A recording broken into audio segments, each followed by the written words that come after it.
Thank you for allowing me to speak on this, sir. I appreciate the ministry to setting up the appellate tribunal. It's a move in the positive direction, sir. It is very much required when we need justice. We need to have another set of bench where we can actually go and represent our case. So I appreciate it. Really appreciate the ministry for coming up with this.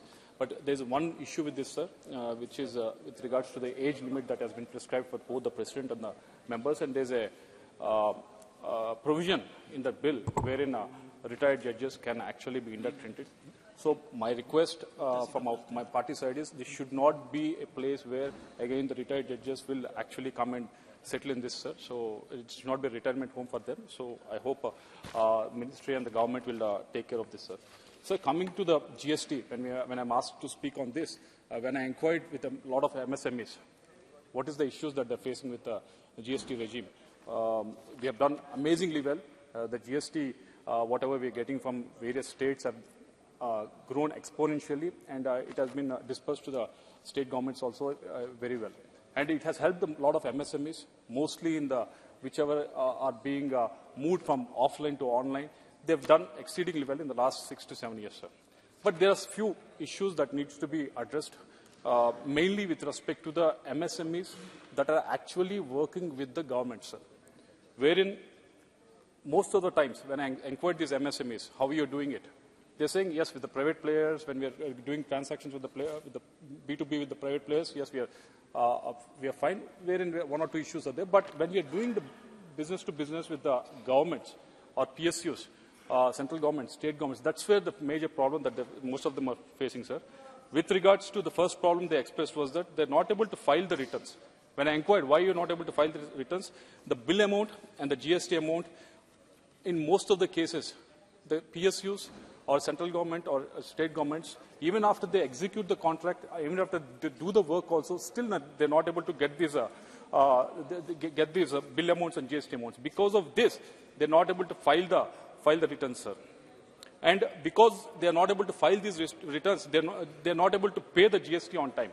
So what is happening? The government is getting the work done, either central government, state government, PSUs, everyone, they're getting the work done, but instead of paying the vendor, whoever has done the work, they're delaying it. Because the bills are being delayed, he is not able to file the returns. Once he doesn't file the return, there is another provision in this wherein huge, when we delay filing the returns, there's a huge interest of almost 18% that is being laid on these MSMEs, sir. This is the issue that MSMEs has raised with me. This 18% itself, first thing is non-payment by the PSUs. Second is 18% interest that is being asked by the GST laid as a penalty on this, which is itself is very high because this has been there when the service sector regime was there. This 18% was there during the service sector was there.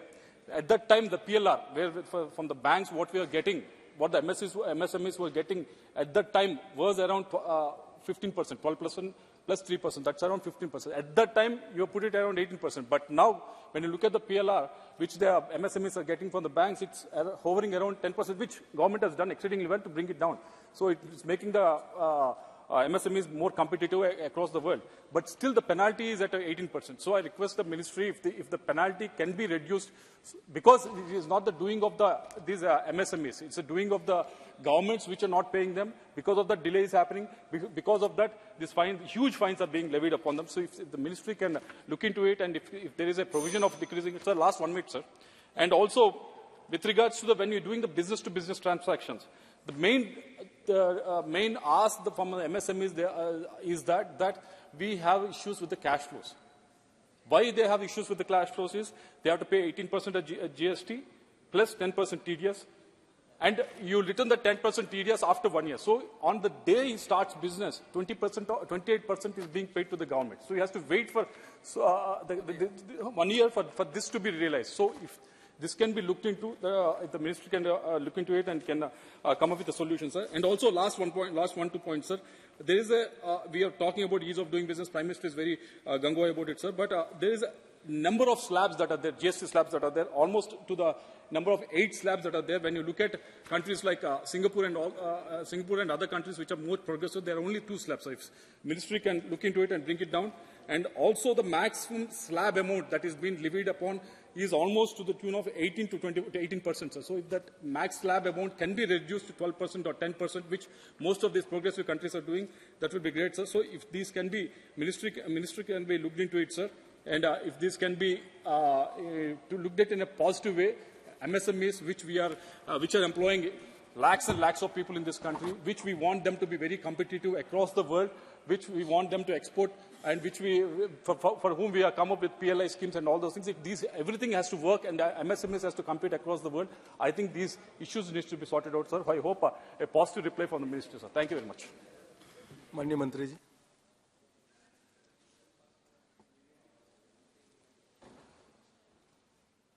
Let me thank all the honourable members who participated in the discussion.